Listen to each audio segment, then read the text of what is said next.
Hello and welcome back, it's David here. First off, just want to say thank you very much for all the lovely comments and likes on the last video. It's been very nice to see a lot of love and acceptance, which, let's be honest, sometimes it's forgotten and people don't take the time to appreciate other people's life and journey, and it meant a lot to me, the comments that you've made, so thank you very much for that. So today's video is about my life and emotional state before the weight loss journey. Obviously I started the weight loss journey about 7 years ago, so it's all about me, who I was before, where I was, and pretty much sort of why it led to me being the way I was with the weight.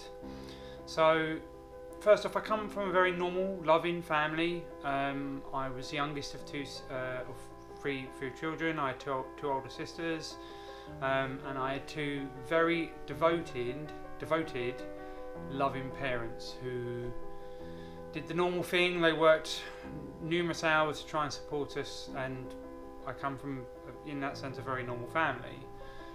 But obviously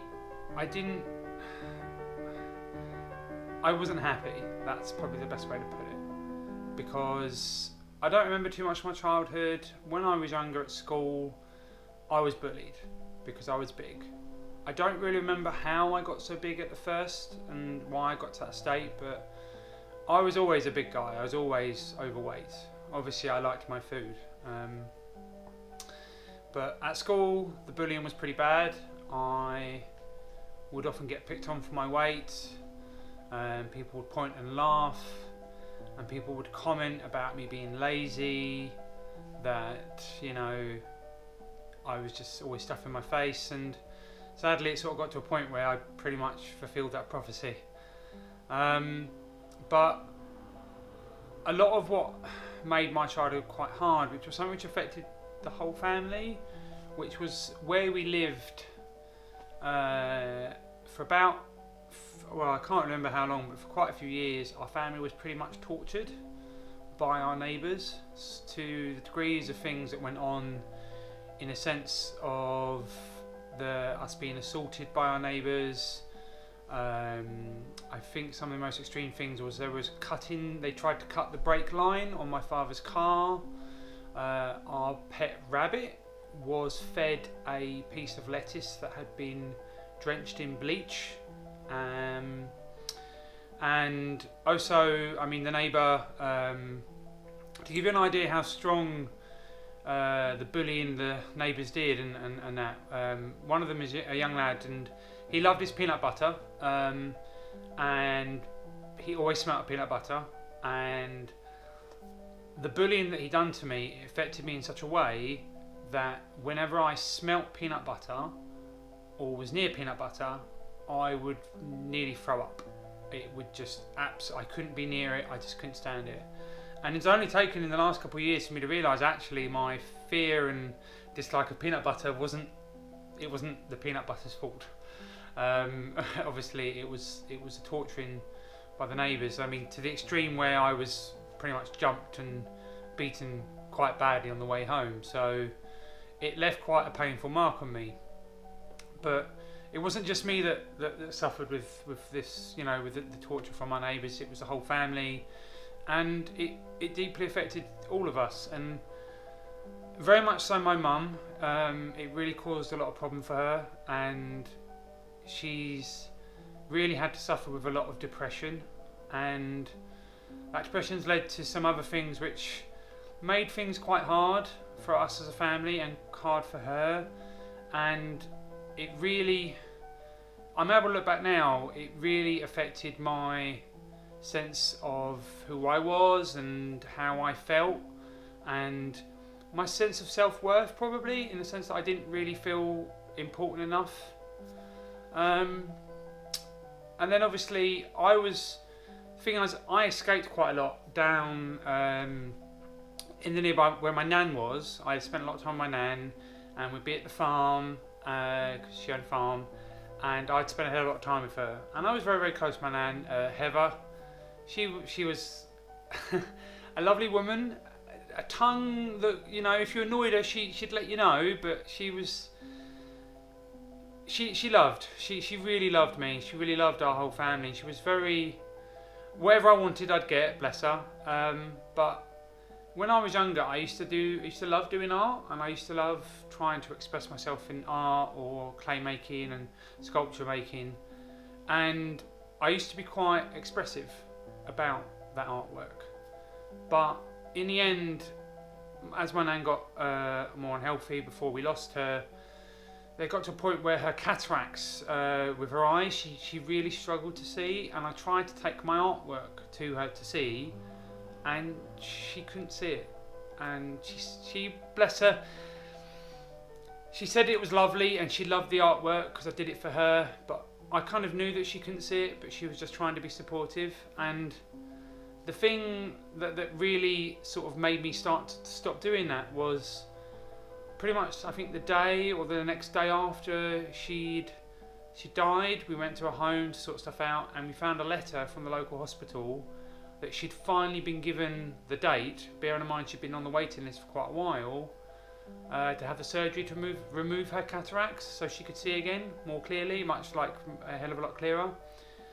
And that really sat with me, and it really, really hurt, because it pretty much, if, you know, that had come through sooner, my nan could have enjoyed my artwork. But that left quite a painful mark. So obviously, getting older, about my mid-teens, I realised pretty much that I was different to many other people, let alone obviously big, but I realised that I didn't really find women attractive, that I started to realise that I looked at other men and found them attractive. And when I was about 17, I came out to my family as gay, and my small group of friends that I did have at the time. And although my family were shocked, they were and have been very supportive. So I was quite lucky in that sense, but I was still struggling with my own sense of who I was, who I wanted to be, and at the end of the day, acceptance. And it started to get harder when I started to get much more depressed. I started to have a sense of quite a lot of self-hatred and lack of self-worth in a sense. I just sort of didn't think I had any value. Probably one of the worst things which ended up happening to me, which was about in my early 20s, I found out about a game known as World of Warcraft, and pretty much started my online gaming addiction. It's weird to say addiction for a game, but it was addictive, and I would easily spend anywhere from 12 to 14 hours a day playing. I'd sit in my room, just playing away, not thinking about anything, just escaping from the world, and pretty much escaping from who I was, because when I was in the game, I was a amazing a warrior, and I was saving the day, and I was great. But in real life, I wasn't. I didn't really do anything. I was getting bigger and bigger. I was pretty much stuffing my face full of food to fill that gap in my life. And I mean, eventually everything, even when I wasn't online gaming, I was doing stuff like Dungeons and Dragons, role playing, spending 2-3 days a week with my friends, my small group of friends that I had at the time, playing these role playing games and just trying to escape and not be me. And it really created this sort of gap between David and these other sort of characters that I was becoming. And really, when I look back now and I look back at who I was before losing the weight, I come to realise that I didn't really give myself much love. I didn't really value who I was, and I didn't really realise that, do you know what, I have a lot to offer, but what really matters is what I have to offer is what matters for me.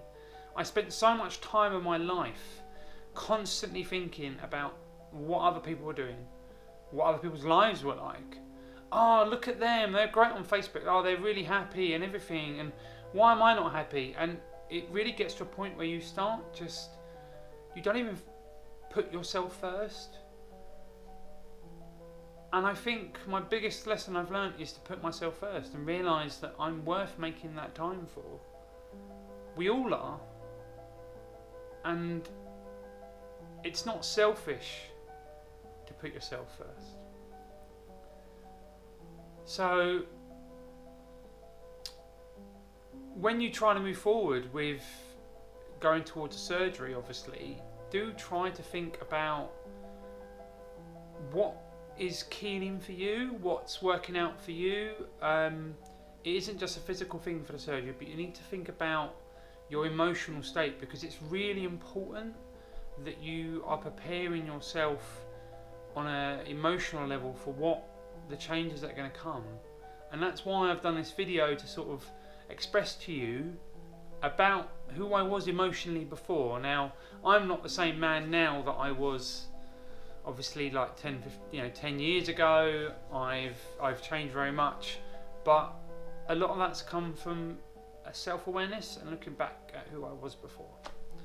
And I know it isn't easy, but you can do it. You're amazing.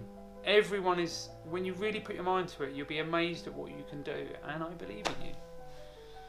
So the next video is going to be sort of the start of my weight loss journey, which was about roughly 6-7 years ago. It's going to be about the visit to the doctor and his very blunt but helpful comment that he made, and also my attempts to lose weight without any surgery, without any of the gastric surgery. So just to give you an idea about what it's like, just to give you a bit of an idea of what I sort of went through, and obviously what worked and what didn't, but you know, just to give you a bit of a base level there.